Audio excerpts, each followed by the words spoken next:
ટીવી9 10 સુધીમાં આપનું સ્વાગત। હું છું જગદીશ। 17 ઓક્ટોબરે નવા પ્રધાનમંડળની શપથવિધિ। આ મોટા સમાચાર। શપથવિધિમાં ભાજપ અધ્યક્ષ જેપી નડ્ડા હાજર રહેશે। કેન્દ્રીય ગૃહપ્રધાન અમિત શાહ પણ ઉપસ્થિત રહી શકે છે। શપથવિધિ પહેલા ભાજપના રાષ્ટ્રીય મહામંત્રી સુનિલ બંસલ આવશે Gujarat.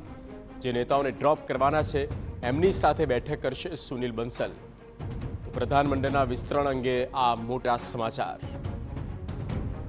Political editor Kinjal Mishra phone line पर। किंजल, पूरी जानकारी।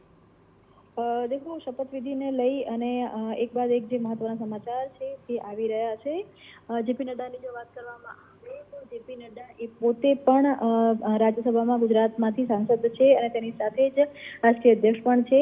सामान्य रीते मंत्रीमंडळना विस्तरणनी अंदर केंद्रीय नेताओ नथी आवता, परंतु केम के गुजरात छे केम के जे प्रकारे एक नवो मेसेज आपવાનો प्रयास थई रह्यो छे त्यारे जेपी नड्डा छे ते पण शपथविधिमां हाजर रहेशे ते प्रकारनी वात आवी रही छे। केंद्रीय गृहमंत्री अमित शाह छे ते पण उपस्थित रहे तेवी शक्यता जोवा मळी रही छे।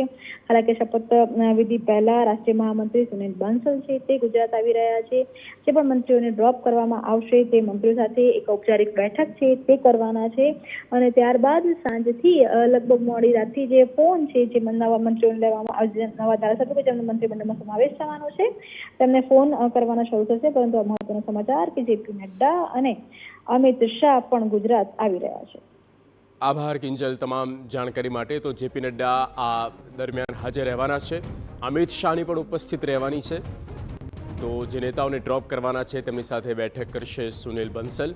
પ્રધાનમંડળના વિસ્તરણ વચ્ચે આ મોટા સમાચાર અને ભાજપે તમામ ધારાસભ્યોને ગાંધીનગર હાજર રહેવાની સૂચના આપી છે। 16-17 ઓક્ટોબર આ બે દિવસ ગાંધીનગર હાજર રહેવા માટે કહેવામાં આવ્યું। તમામ ધારાસભ્યોને ટેલિફોનિક જાણ પણ કરી દેવામાં આવી છે।